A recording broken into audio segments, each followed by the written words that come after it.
Hoy estamos en Daf Yud Aleph, empezamos el Shir en Daf Yud Amud Bet, terminando la página, donde empieza que le llamará Amar Rabba bar Mejasia, Amar Rab Hama bar Guri, Amar Rab.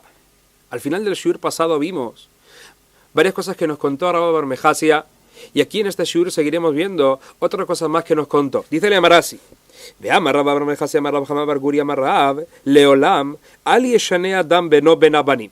La persona no debe hacer favoritismo hacia uno de sus hijos, porque dice el Emara, fíjate con lo que pasó con Yosef y sus hermanos. Dice el Emara, Shebishvil mishkal shnei slaim meilat shenatan Yaakov le Yosef yoter mishear banav nitkanu bo echav venitgalgel hadavar veyardu avotenu le Mitzrayim. Dice el Emara, fíjate con lo que pasó con Yosef y sus hermanos. Jacob vino cuando le regaló esa kutonet pasim, esa túnica a su hijo Yosef, le puso ahí un poquito más de lana. ¿Cuánto? 2 selaim más de lana. Eso es todo lo que le dio Jacob a su hijo Yosef, más que sus hermanos. Eso provocó una envidia en los hermanos. ¿Y qué pasó al final de todo? Dice el Emara, al final de todo sabemos que nuestros padres bajaron a Egipto y ahí fueron esclavizados. Por lo tanto aprendemos que la persona no debería hacer algo así con sus hijos. Así como nos cuenta aquí Rabba bar Mejasia. Seguimos. Dice el Emara, Amar Rabba bar Mejasia, Amar Rab Hama bar Guri, Amar Rab, Leolam, Yechazer Adam veyeshev beir sheyeshivata krova. La persona siempre debe asentarse en una ciudad que ha sido recientemente habitada. Porque dice aquí Rabba bar Mejasia, shemitoch sheyeshivata krova, ya que esta ciudad ha sido recientemente habitada, avonotea moatim, sus pecados son más pequeños, son menores, ya que todavía la gente no tuvo tiempo de cometer tantos pecados. Así como nos cuenta aquí Leemara. ¿De dónde aprendemos que así es? Dice Leemara, Sheneemar está escrito en el Pasuk, Hinenah ha'ira zot kerová lanu shama vehi mitzar. Este Pasuk está hablándome aquí Lot, cuando le vino a rescatar los ángeles de Sdom, que estaba destruyendo, y le dijeron los ángeles a Lot, tienes que irte hacia las montañas. Dijo Lot, ¿para qué? Se encuentra aquí una ciudad al lado, llamado Tzoar, y dice Lot, vehi, esta ciudad, Kerová, es cercana, vehi mitzar, y es pequeña. Ahora dice el Emara, ¿cómo deberíamos entender estas expresiones de Lot cuando me habla de la ciudad de Tzoar? Cuando dijo cercana y cuando dijo pequeña. Como dice el Emara así. Mai Kerová, ¿qué significa Kerová? Y leima Kerová de mi karva vezuta. Si tenemos que entender sus palabras de forma literal, que lo que quiso decir era que esta ciudad era cercana y pequeña, dice el Emara, Vehakahazul, así, entonces ¿para qué se lo tiene que decir eso Lot a los ángeles? ¿Acaso los ángeles no pueden ver que esta ciudad es pequeña y está cercana? Ela, seguramente, ¿qué es lo que le quiso decir Lot a los ángeles? Les quiso decir, seguramente no debemos entender este pasuk de forma literal, y lo que les quiso decir Lot a los ángeles es que esta ciudad era cercana, o sea, que había sido habitada recientemente, había sido habitada después que Sdom, y ya que era más reciente, por lo tanto los pecados de los habitantes eran menores, y esta ciudad entonces no sería destruida. Eso fue justamente lo que le quiso decir Lot a los ángeles. De aquí aprendemos entonces que una ciudad, mientras más reciente sea, menos pecados tiene. Cuéntele Amar ahora, Amar Rababin dijo Rababin Maikra, ¿de dónde aprendemos que la ciudad de Tzoar había sido habitada después que Sdom? Eso lo aprendemos del Pasuk. Dice el Amar Dichtiv, está escrito en el Pasuk, así le dijo Lot a los ángeles, y Maletana Shama, déjenme que me escape ahí a esa ciudad de Tzoar.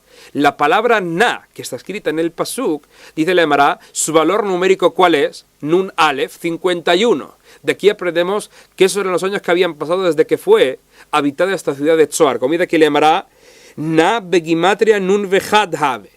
¿Y cuántos años habían pasado desde que la ciudad de Sdom había sido habitada? Dice la Emara, beshel Sdom nun vebet.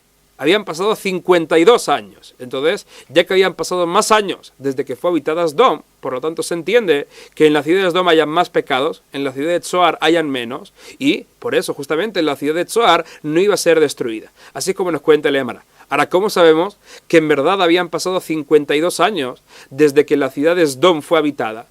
Eso nos lo cuenta Rashi haciendo toda una cuenta. Pero para no meternos en toda ella, vamos a resumir. Dice Rashi, si sabemos, que cuando Abraham Avinu tenía 48 años, ahí había sido habitada la ciudad de Sdom. Y cuando Abraham Avinu cumplió 99, ahí es de que fue destruida la ciudad de Sdom. Si llegamos a hacer la cuenta, entonces encontraríamos, entre los 99 y los 48, encontraríamos 52 años en total que pasaron, desde que Abraham vino cumplió 48, desde que fue habitada la ciudad de Sdom, esos fueron justamente esos 52 años. Y nos cuenta aquí, le llamará Dimetro, ya que estuvimos hablando de Sdom, Veshalvatá Havav. Durante 26 años de esos 52, Sdom estuvo en paz y no estuvo en guerras. Eso es donde lo aprendemos. Dice le llamará Dichtiv, está escrito en un pasuk, Shtemesre Shana Avduet Kedorlaomer, durante 12 años, Sdom estuvo sometida a Kedorlaomer, el rey de Elam. Y esos no fueron años de paz, como dice Rashi. Ushlos Shana, y durante 13 años, Mardú, se rebelaron contra el rey Kedorlaomer, tampoco fueron años de paz. Ubearbaes Shana, en el año número 14, después de haberse rebelado 13 años, en el año número 14 salen a la guerra, y ahí muere Kedorlaomer. Entonces tenemos los 12 primeros años en los que estuvieron sometidos al rey, más los 14 años que vienen después, 13 de rebelión más el último año de guerras, tenemos 26 años en total en los que Sdom no está en paz. Y solamente le quedan otros 26 años en los que Sdom estuvo en paz, así como nos cuenta el Emara, el total de 52 años en los que Sdom estuvo en pie. Seguimos. Dice el Emara, Ama Rabba bar Mejassia, Amar Rab Chama bar Guri, Amar Rab. Así nos dijo Rabba bar Mejassia en nombre de Rab Chama bar Guri, en nombre de Rab. Kol ir shegagotea gvohim y Beta Knesset, toda ciudad que sus tejados vayan a estar más altos que el Beta Knesset, lesov jareva, al final esta ciudad será destruida. Eso es donde lo aprendemos. Dice el Emara, Shenemara, si está escrito en el pasuk, le romem et bet Elokenu, para enaltecer la casa de nuestro Dios. En esos tiempos, cuando era el Bet Hamikdash, la casa de Dios era justamente el Bet Hamikdash, y en nuestros días, ¿cuál es la casa de Dios? El Bet Knesset. Entonces está escrito en el pasuk, para enaltecer la casa de nuestro Dios, ulehamit haravotav, y para levantar sus ruinas. Y termina el pasuk diciendo, y poner para nosotros una valla en Yehudá y en Jerusalén. Entonces, ¿qué aprendemos de ahí? Aprendemos de ahí que cuando se llega a enaltecer esa casa de Dios, ahí es de que la valla llega a proteger a Yehudá y Jerusalén, la valla llega a proteger la ciudad, pero si no se llega a enaltecer, la casa de Dios no está más alta que todas las demás construcciones en la ciudad, en ese caso la valla no hará su efecto y la ciudad será destruida. Eso es justamente lo que aprendemos de ese pasuk. Ahora dice le llamará Behanemile. Esto que dijimos, que no se podrían hacer las casas más altas que el Beta Knesset, sería solamente Bebatim, sería solamente con los tejados de las casas. Aval Bekishkushei Beabrurei. Pero cuando estamos hablando de torres o de fortalezas, lugares que no se habitan, en ese caso dice le llamará Leldamba. No habría ningún problema que vayan a ser más altos que el Beta Knesset. Así como nos cuenta aquí le llamará. Ahora, dice aquí Rabashi, Amar Rabashi, Ana Abdele Mata Mejasia de Lojareba. Yo previne que la ciudad de Mata Mejase se vaya a destruir. ¿Por qué?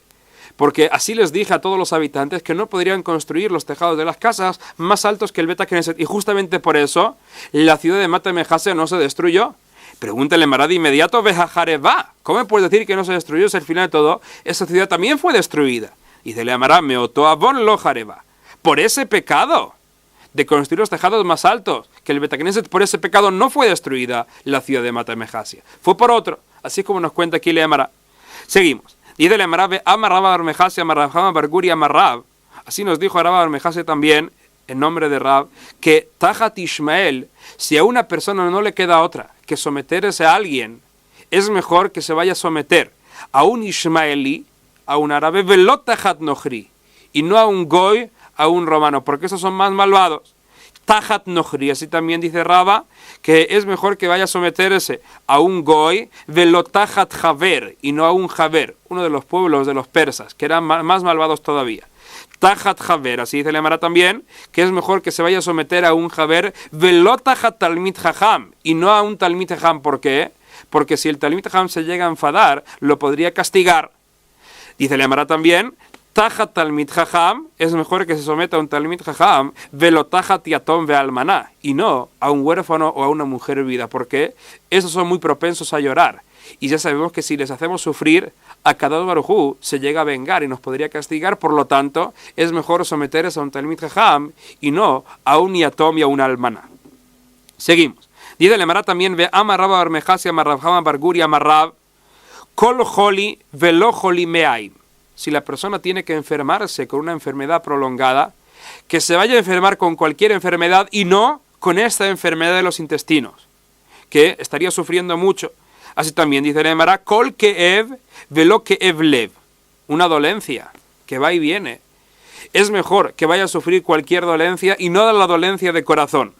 Así también dice la Gemara, kol mihush es un dolor que llega una vez instantáneo y después se va. Kol mihush, es mejor que sufra cualquier dolor, velo mihush rosh, y no un dolor de cabeza. Así también dice la Gemara, kol ra, es mejor que sufra cualquier mal, velo isha ra, y no una mujer mala. Así como nos cuenta aquí la Gemara. Seguimos. Dice la Gemara también, ve ama Rabba bar Mejasia marrab Hama bar Guri amarrab, si nos dijo Rabba bar Mejasia también, y mihiu kol la yamim dio, si todos los mares fueran tinta, ve agamim kul musim, y los juncos que se encuentran en los pantanos fueran las plumas, ve shamaim yeriot, y todos los cielos fueran los pergaminos, ve hol bene adam lavlarim, y toda la humanidad fueran escribas, en maspikim lichtov, no podrían terminar de escribir Jalalash el Reshut, esa profundidad de corazón que tienen los gobernadores, los reyes. ¿Por qué?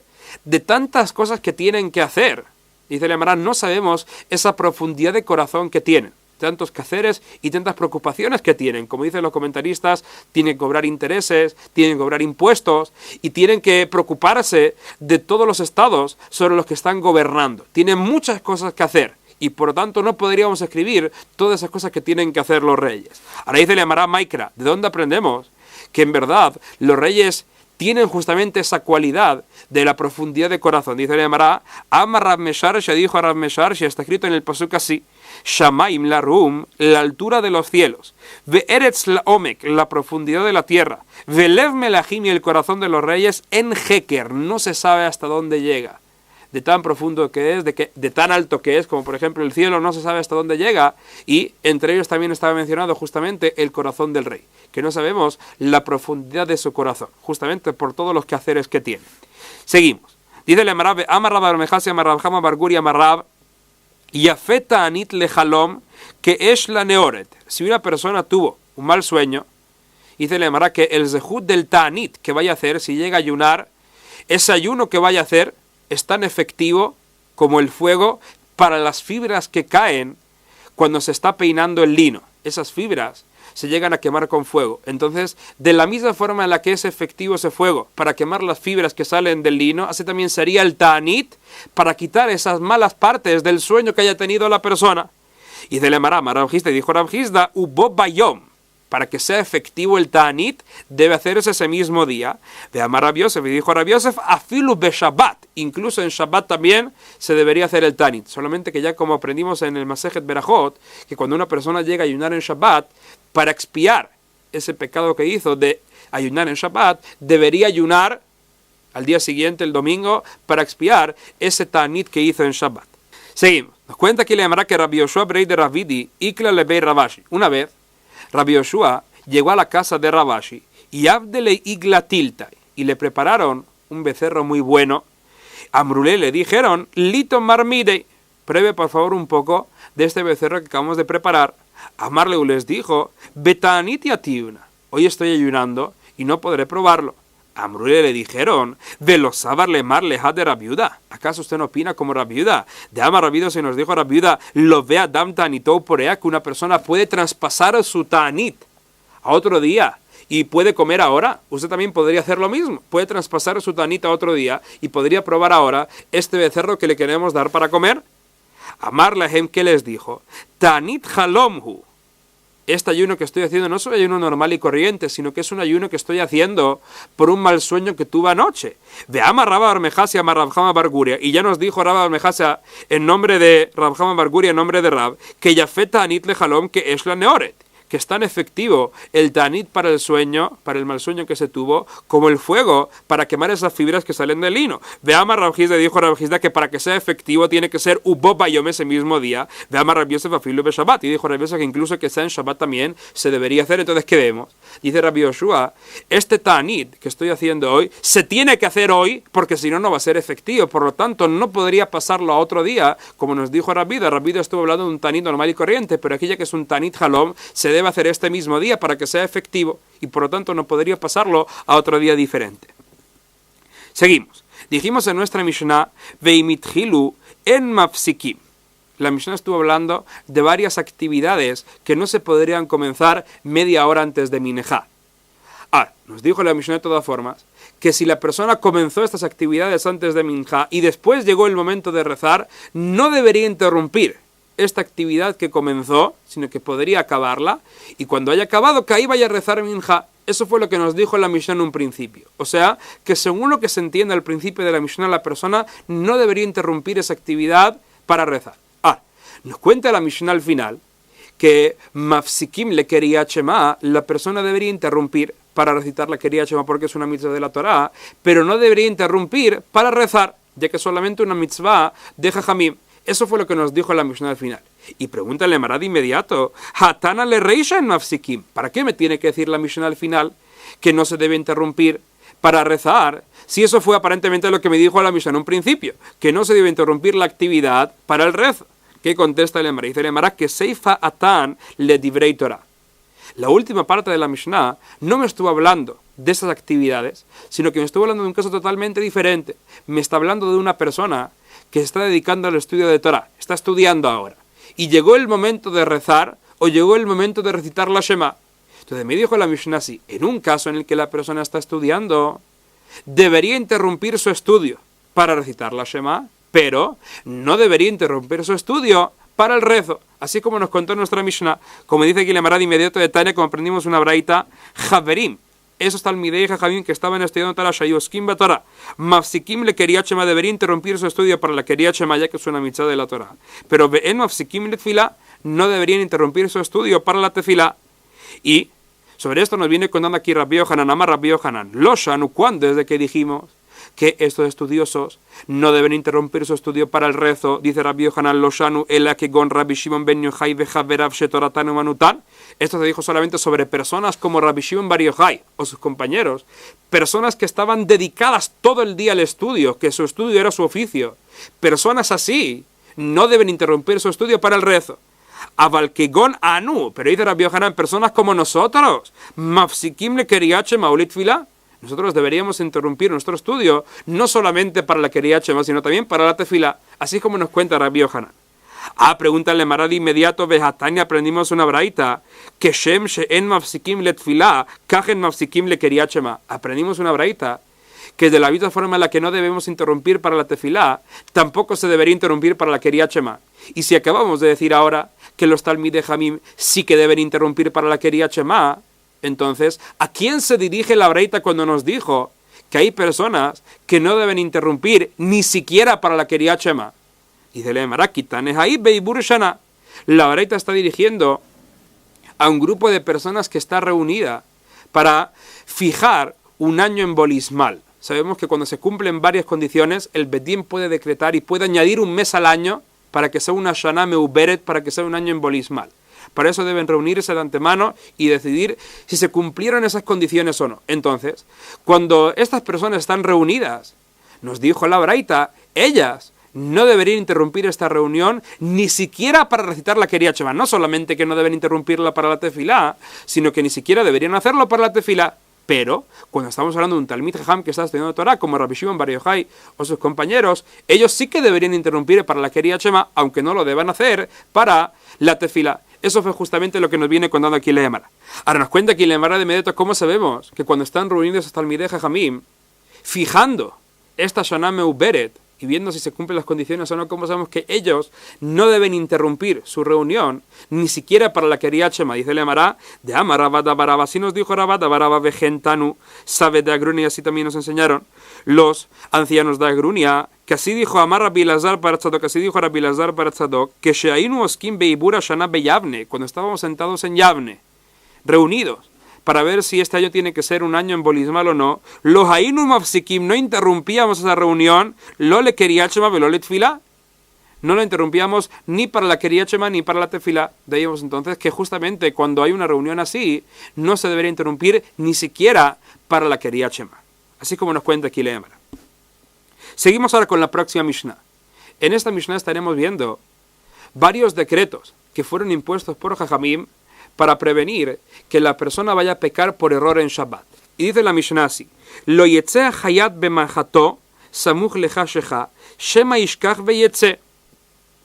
Dice la Mishnah, el sastre no puede salir con su aguja media hora antes del crepúsculo, media hora antes de que entre el Shabbat. ¿Por qué? En verdad, en ese momento todavía no hay ninguna prohibición de transportar un objeto en la calle o de sacarlo de un recinto a otro, pero puede ser que se vaya a olvidar que lo tiene con él y vaya a salir con él cuando ya haya entrado Shabbat, y de esa forma entonces estaría sacando un objeto de un recinto a otro, o lo estaría transportando 4 amot en la calle y estaría prohibido de la Torá. Entonces Jaim, para prevenir que la persona vaya a cometer un pecado así por error, dijeron que media hora antes ya no podría salir con esa aguja. Así como dijeron Jaim sobre este hayat, sobre este sastre. Así también dice la Mishnah, velo al hablar bekulmoso. El escriba tampoco podría salir con su pluma media hora antes del crepúsculo, media hora antes de que entre el Shabbat, por la misma razón. Ahora, nos sigo contando aquí la Mishnah otros decretos más que fueron impuestos por Jajamim. Dice la Mishnah, velo yefalet kelab. La persona no podría quitar los piojos de su ropa en Shabbat. Veremos adelante en la Gemara exactamente cuál fue el decreto. Y dice la Mishnah también, Veloy que era leonaner, no podría leer a la luz de la vela. ¿Por qué no? En esos días, la vela era un recipiente que se llenaba de aceite y en uno de los lados se ponía la mecha. Entonces puede ser que en Shabbat, cuando la persona esté leyendo, ese lado donde se encuentra ahí la mecha, ahí se estará terminando el aceite y la vela se esté apagando poco a poco. Y la persona necesita más luz, sin darse cuenta ya que está concentrado leyendo, la persona podría inclinar un poquito el recipiente para poner un poquito más de aceite en ese lugar donde se encuentra la mecha, y de esa forma entonces estaría realizando una melajá de oraita, una melajá prohibida según la Torá, que es la de mavir, la de quemar, porque está añadiendo aceite a esa mecha para que vaya a quemar más. Entonces, para que no vaya a pasar algo así, dijeron que la persona no podría leer a la luz de la vela. Nos cuenta aquí la Mishnah que de todas formas, Bemetambru, en verdad dijeron Jajamim, que Hajazán, el Hazán Roejan Tinokot Korim, él sí que puede fijarse a la luz de la vela dónde están leyendo los niños, Abalhulo Ikra, pero él no podría leer. ¿Qué significa? Rashi aquí trae 2 explicaciones. Una, este Hazán podría ser el Parnas del Beta Knesset, que no sabe mañana dónde van a leer en el Sefer Torah y no sabe cuál es la Perashá. Entonces viene el viernes por la noche a ver los niños que están estudiando la perashá de la semana, y de esa forma podrá saber cuál será la perashá para la mañana siguiente. Entonces, ya que solamente se tiene que fijar, pero no tiene que concentrarse en la lectura, eso lo podría hacer a la luz de la vela. O, otra explicación que trae Rashi, este Hazán es el profesor de los niños y tiene que preparar el shiur para mañana para saber dónde van a empezar y dónde van a acabar. Ya que solamente tiene que fijarse, pero no tiene que concentrarse en la lectura, en ese caso lo podría hacer a luz de la vela, pero leer tampoco lo podría hacer. La Mishnah aquí nos trae un último decreto también que fue impuesto por Jajamim, que no tiene nada que ver con las halajot de Shabbat. Dice aquí la Mishnah, Kayotzebo, lo yochal hazav, im hazavá, mipne ergel avera. El zav no podría comer junto a su mujer la zavá por ergel avera, ya que esto podría llevar después a que se vayan a acostar juntos y este recibiría el castigo de karet. ¿Qué significa? Sabemos que un zav es una persona que llega a emitir un flujo de su cuerpo, no es semen. Esta persona se considera una persona enferma justamente por ese flujo que emitió de su cuerpo. Y también sabemos que se llega a impurificar. Ahora, la zavá es un caso totalmente diferente. Una mujer zavá es una mujer que emite sangre de su cuerpo, pero no es la sangre que sale en los días de nidá, que convierte a la mujer en nidá, sino es una sangre que sale en los días después. Después de los 7 primeros días, hay un ciclo de 11 días en los que toda sangre que vaya a ver la mujer la convierte en una mujer zavá. Si llega a ver sangre así, no se podría intimar con su marido, y si lo llega a hacer, en ese caso, el marido recibiría el castigo de karet. Por lo tanto, dice la Gemara, Jajamim prohibieron que el hombre vaya a comer con su mujer cuando ésta está zavá, incluso que él vaya a estar enfermo como zavá, de todas formas lo prohibieron. ¿Por qué? Mi pneher gela vera. Puede ser que al comer juntos esto conlleve a que se vayan a acostar juntos, y el hombre entonces en ese caso recibiría el castigo de Karet. Y como dice Rashi, esta prohibición no solamente se dijo cuando el hombre es un Zab, sino que incluso que sea Zab y él vaya a estar enfermo y le cuesta tener relaciones con su mujer, también se le prohibió. Pero cuánto y más, dice Rashi, que cuando el hombre está sano y salvo, que ahí también le estaría prohibido sentarse con su mujer Zabá a comer, justamente por la misma razón. Así como nos cuenta aquí la Mishnah. Seguimos. La Emara menciona aquí una Mishnah que encontramos en Eruvin, donde vimos otro decreto más que fue impuesto por Jajamim, justamente para prevenir que la persona vaya a cometer un pecado por error. Dice la Emara así: Nanhatam, aprendimos una Mishnah en Eruvin, lo llamo Adam Birshut Hayahid viste Birshut Harabim viste Birshut Hayahid. La Mishnah está hablándonos de una persona que se encuentra, por ejemplo, en un recinto público en Shabbat y quiere asomar su cabeza, quiere introducir su cabeza a un recinto privado para tomarse ahí un vaso de agua, por ejemplo.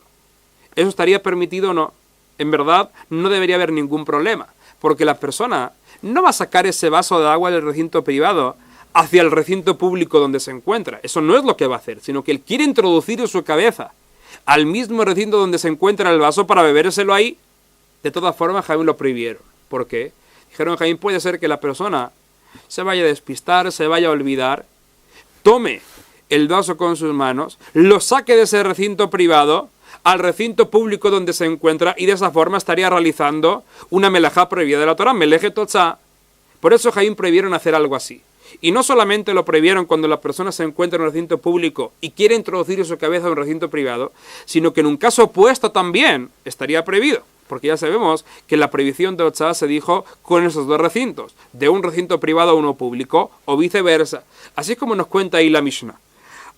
Nos sigue diciendo ahí la Mishnah, ahora, ¿qué va a pasar si la persona introdujo su cabeza y la mayoría de su cuerpo a ese recinto donde se encontraba, por ejemplo, el vaso de donde quiere beber? En ese caso no habría ningún problema. ¿Por qué no? Ya que la persona introdujo la mayoría de su cuerpo, ahí se va a dar cuenta. Si es de que quiere meter el vaso de un recinto a otro, ahí se va a dar cuenta, no se va a olvidar, ya que está inclinando la mayoría de su cuerpo, y por lo tanto ahí Jaime decretaron que vaya a estar prohibido hacerlo, así como nos cuenta ahí la Mishnah. Termina la Mishnah diciendo, Vejen Begat, esa misma halajá que encontramos con esta persona que quiere introducir la cabeza de un recinto a otro, también se dijo sobre el lagar, donde se llega a preparar el vino. Así como nos cuenta la Mishnah al final. Veremos de inmediato a qué se refiere la Mishnah cuando nos dijo que esa misma halajá también se aplicaría para el lagar. ¿Qué vimos entonces en esa Mishnah?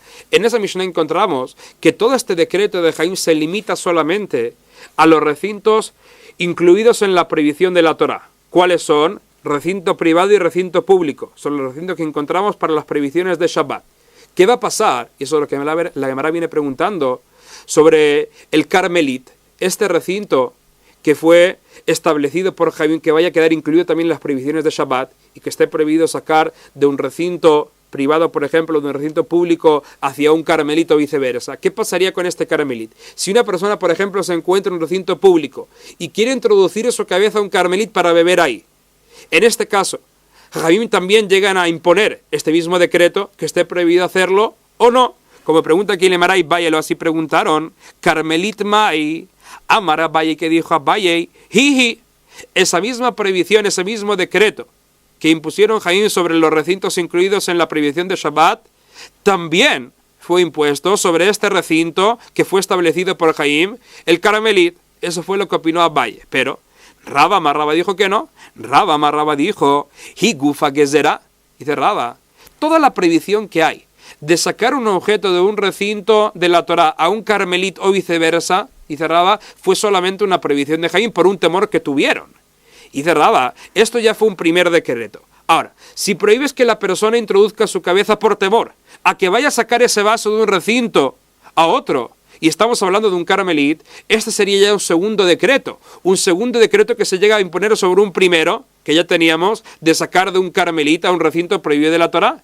Y cerraba así, entonces estaríamos imponiendo un decreto sobre otro. Y sabemos que Jaim no llega nunca a hacer algo así. Como dice Raba Marhi Gufa que será, Toda esta prohibición de sacar de un recinto a un carmelita en Shabbat es solamente una prohibición de Jamín por un tumor que tuvieron. Veanan Neikon Benixor, que será, y ahora le vamos a prohibir que introduzca su cabeza por temor a que vaya a sacar este vaso del carmelita al recinto público, que esta fue ya otro decreto más que habían hecho Jamim. O sea, que vamos a imponer un decreto sobre otro. Sabemos, dice Rabá, que nunca se llega a decretar algo así, nunca se llega a imponer un decreto sobre otro. Entonces, ¿cómo podríamos prohibir que esta persona vaya a introducir su cabeza en el carmelit?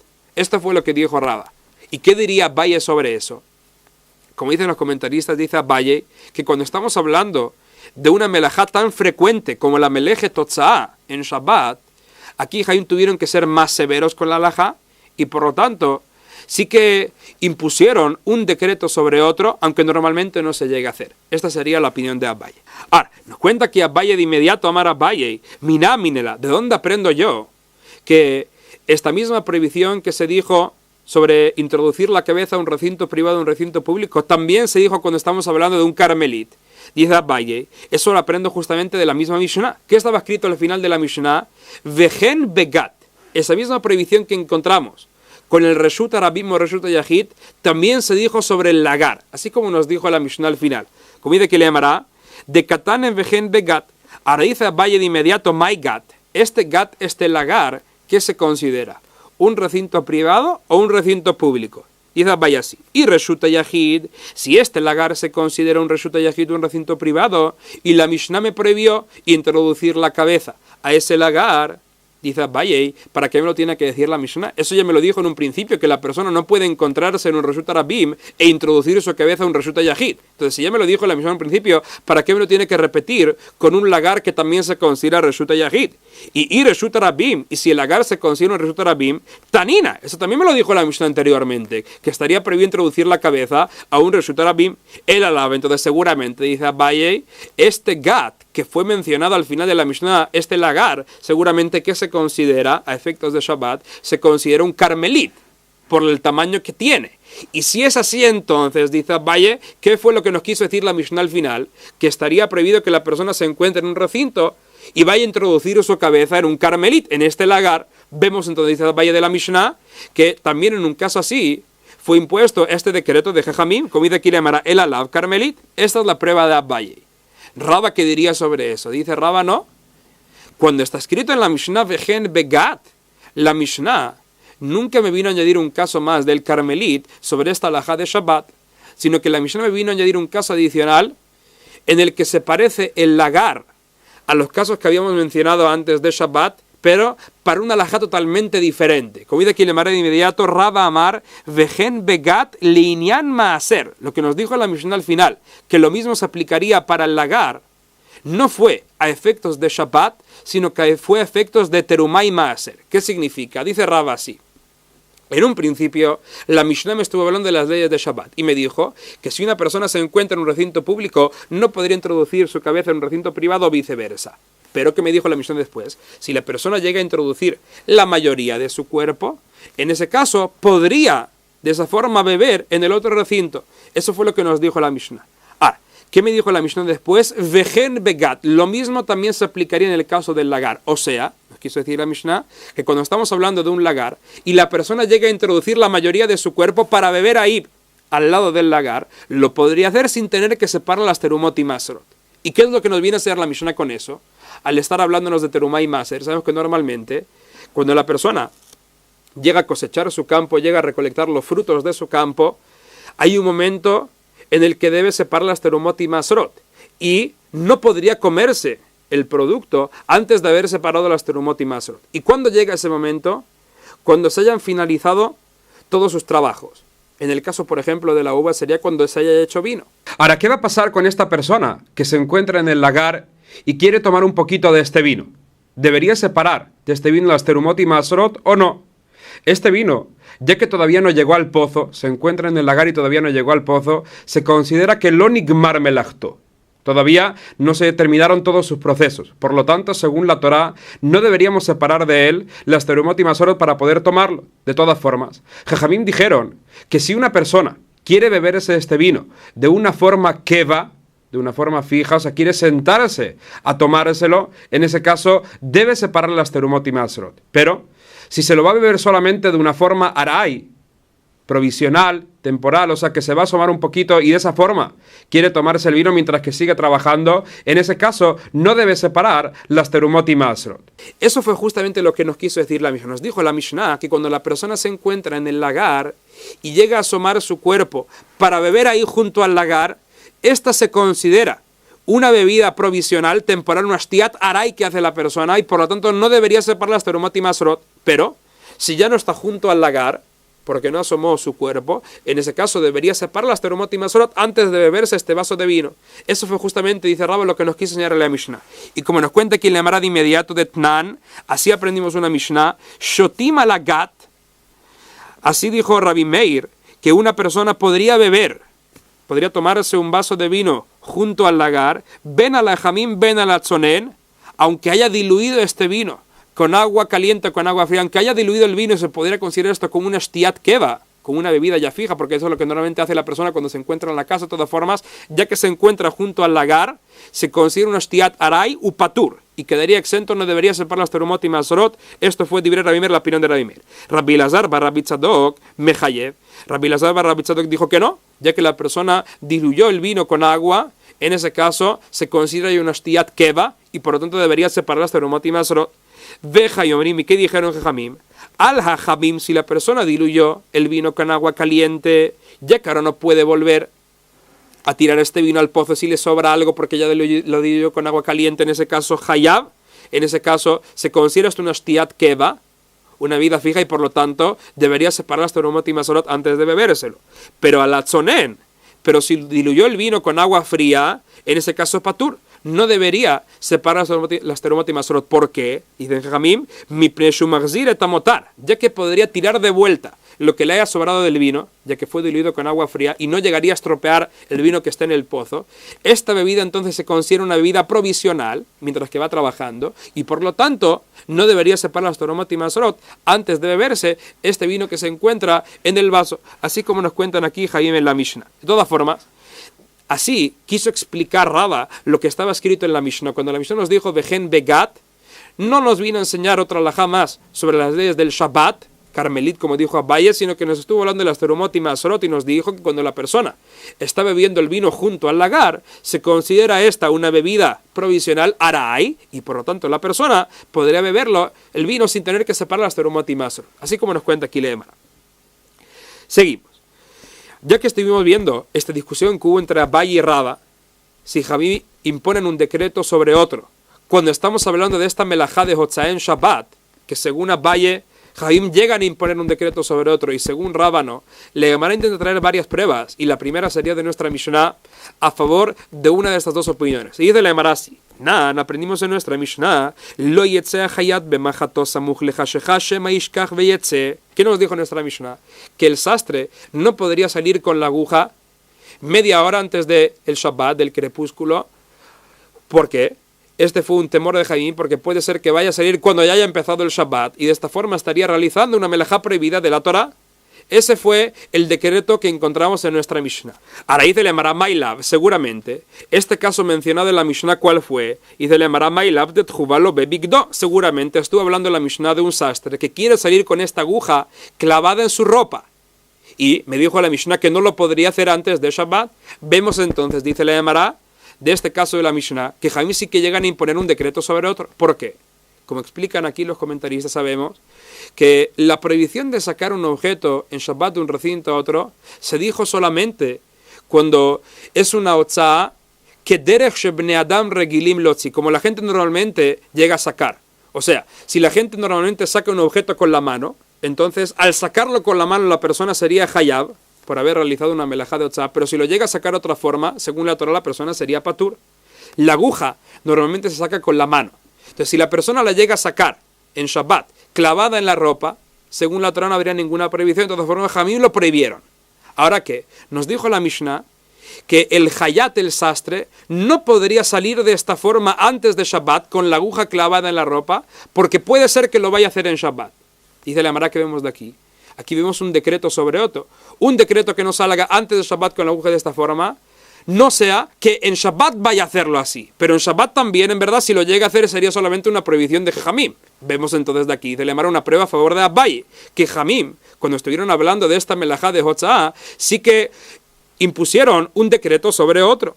Y de Lemara lo, de Nakit le beyadei, la Mishnah le prohibió al sastre salir con la aguja en la mano.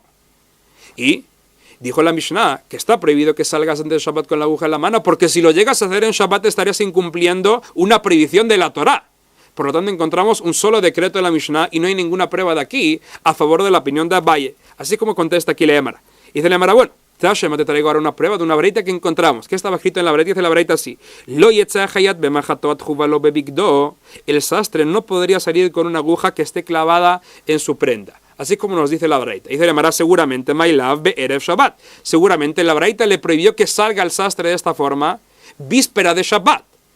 Y vemos entonces de aquí, dice Lemara, que Jaim sí que impusieron un decreto sobre otro, le prohibieron salir de esta forma antes de Shabbat, no sea que salga así en Shabbat, e incluso que salga en Shabbat estaría solamente incumpliendo una prohibición de Jaim. Vemos entonces que Jaim sí que impusieron un decreto sobre otro cuando estamos hablando de esta meleje totzá de Shabbat. Otra prueba a favor de Abaye. Dice Lemara lo, Kitani Haib Shabbat. La breita que prohibió a este sastre salir de esta forma, lo dijo solamente en Shabbat. En Shabbat le estaría prohibido al sastre salir de esta forma, ya que estaría incumpliendo con un precepto de Jamim, y fue un solo decreto, no fueron dos. Y de Lemara Behatani aprendimos en esta braita que lo yetzea hayat bemachatoat juvalo bebigdo beerev Shabbat im hashecha.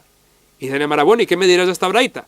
Encontramos una braita en la que está escrito explícitamente que un sastre no puede salir con una aguja clavada en la ropa antes de Shabbat.